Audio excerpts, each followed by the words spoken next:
Welcome to Reddit. Non-disclosure agreements revealed. Where companies hold their workers' payment ransom. If you are new to my channel, then smash the like button and help me reach 100 subs. I was a model for a few big name / well-known makeup companies. I did several print ads for magazines and a few television commercials.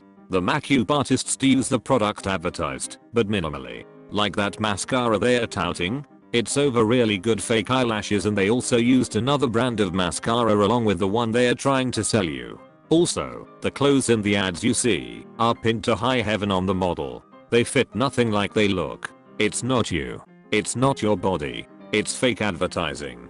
Most of us models look just like you wearing that crap without all the pins and tucks and double-sided tape. A friend of mine got a job at a prominent local distillery that makes an extremely popular flavored whiskey. They literally buy whiskey from a third-party distillery and dump tawny flavoring syrup into it.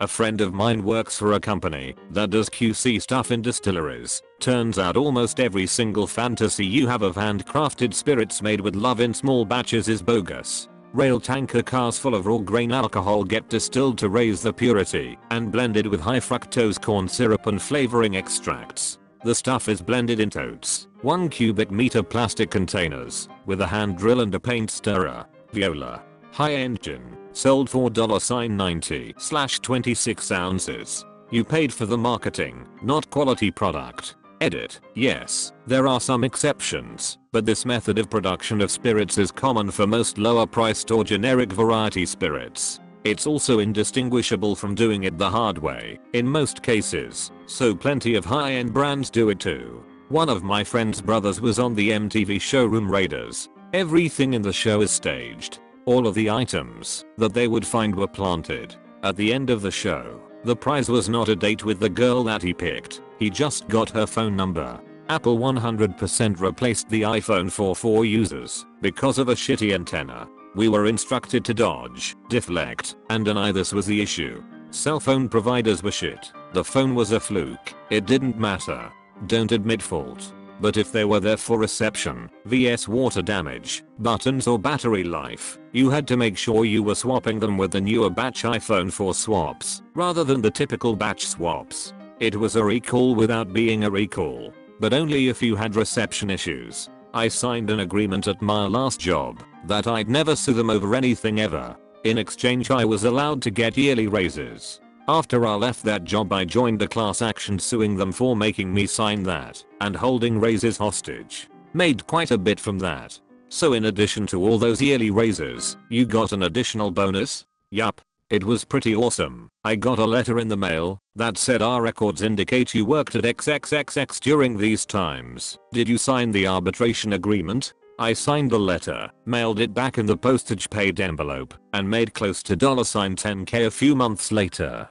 Posted this before, if it sounds familiar. Not me, but a guy I know was on Cash Cab. A lot of it was faked. He was told he would be on a travel food show and would get picked up by a fake taxi at a certain location at a certain time.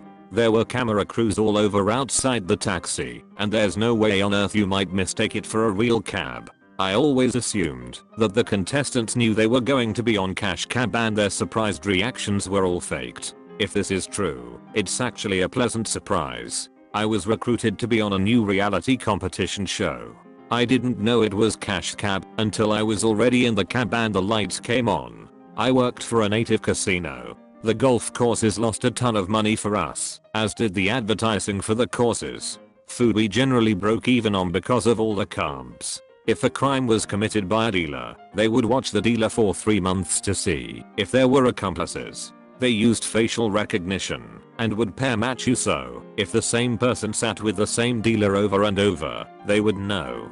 This way they could look for accomplices. Then when they busted you, they would sit you down and make you watch a video of you breaking the law. They did this because they wanted you to plead guilty as opposed to an expensive trial. I signed an NDA to waitress at a local family-owned restaurant. The owner was nuts, definitely had a severe personality disorder, and was worried about his recipes getting leaked. The restaurant is dead now, and his secret recipes consisted almost solely of frozen packaged food. Edit. Guys, stop trying to guess what restaurant it is. You never will. There are millions of family owned places with crazy bosses that go under. You don't know the place, and I'm not gonna tell you. Also, Mr. Krabs pays his employees enough to own houses and pets. I wish I worked for him. I was an intern at Wells Fargo, and we were grouped with other interns across the US and given a project to work on aside from our normal intern responsibilities. My group was tasked to look at their current incentive program and the one they were moving to, and then come up with various ways they could be improved. 2 weeks before our presentation, someone way above each of our managers had us shred all our work and sign NDAs. A couple years later, the story broke about their incentive programs, where employees were opening up fraudulent accounts for customers in order to gain more incentive rewards. Recycling company would throw away a lot of stuff. They collected the money from government subsidies while leaving the employees to a shit salary in a hazardous workplace. R/OSHA would have freaked out. That included having dirty syringes. Thank God I didn't get stabbed by one, where people would sort the materials. It was awful. Amazon made me sign one when I worked with a company that painted their airplanes before the public knew they had them. I did the FAA paperwork. I was literally only one of like 7 people to see their airplane fully purple with their logo on it. I was actually taken off of the project for a day because they thought I lied about not having a Facebook. They meant business. A certain global conferencing company still saves passwords for their web products in plain text. Any, and I mean any, employee that works there can see the password. My password there was not my pass, you idiot, because I know other people would see it eventually, and they'd even comment/laugh about it. Also, we once discovered that our main conferencing software was letting you sign in regardless of the password you entered, meaning you could sign in with any email address. Once we brought it up, we first were immediately stonewalled and told not to say anything about it in written format. TLDR, they had the dev team and legal on a conference call, and they decided it was best to just keep it quiet until they fixed it later that day. No client was to be notified of the issue, and the ones that knew of it were basically given a runaround until they gave up. They also added call spoofing to the software. They called it something fancier, but it was call spoofing. You could make a call and make it appear from any number you wanted. My team raised this concern many times, but were countered with no one will actually use it for that. That place was a gold mine of security risks. Signed an NDA when I worked as a fit model for Katy Perry's shoe line. Basically, a fit model is used for their good proportions to test out the fit of garments. I'm a solid size 7.5, so hooray for being average. I was hired on 2 occasions and got to hang out and give her my opinion on the fit, feeling, and comfort of different shoes. Didn't think she'd actually be there, but both times she was present and totally running the show.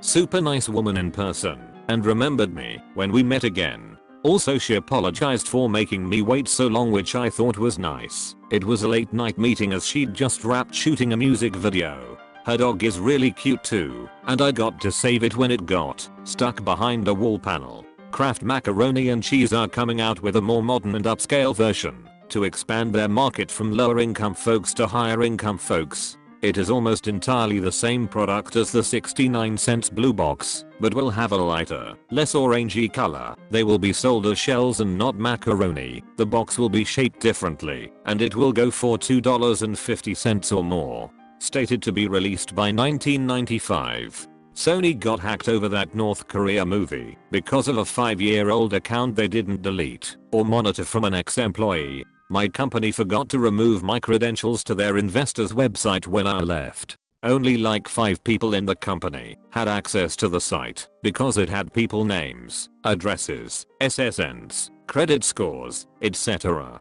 Over 400k people. Like 3 years later, I was working for a competitor that had the same client. I accidentally logged in with my old company's credentials and they worked. Someone really dropped the ball there. I had something similar. When I was fired from one company, they didn't deactivate my account for a vendor. When I started my next job, we used the same vendor. I went to login, and forced of habit had me use my old credentials. Still worked. I hated my old company.